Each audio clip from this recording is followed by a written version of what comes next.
Greetings everyone, today's video is about a special little keyboard. Let's talk about that.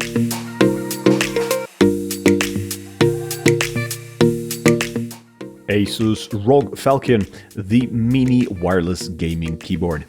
A high quality and somewhat self-indulging packaging there from Republic of Gamers, which I am a fan of. But let us see what comes inside. The keyboard is very safely packaged and it comes with a plastic tray. The tray can be used to place the keyboard in while using it, as well as to cover the keyboard when not using it, to keep the keyboard clean and dust free.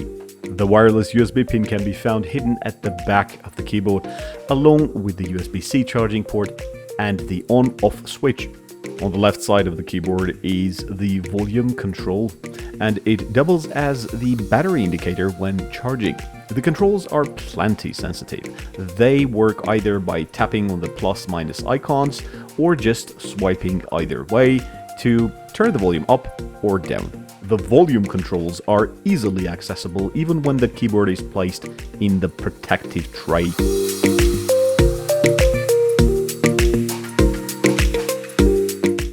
The RGB lighting is bright, crisp, and can be adjusted both on the keyboard and from the software, which we will get into shortly.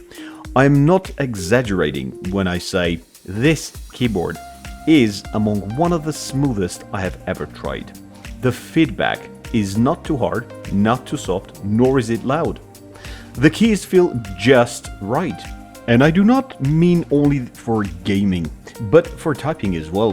Pleasantly surprised, I could not be more impressed. Props to Asus for putting together a keyboard this good. The Armory Crate is the software supporting the Falchion and other ROG series devices.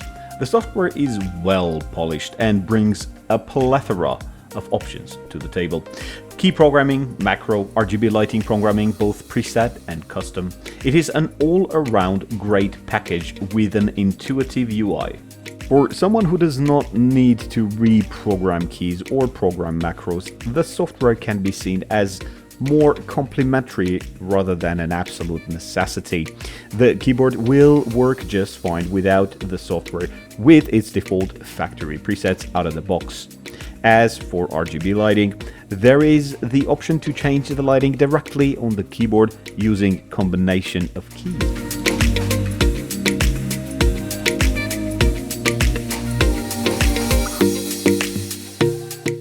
I like almost everything about this keyboard, except for one little detail.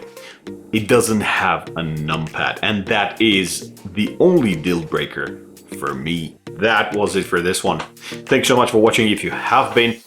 If you happen to find this video useful, please do not shy away from clicking the like and subscribe buttons. Until next one, take care. Bye.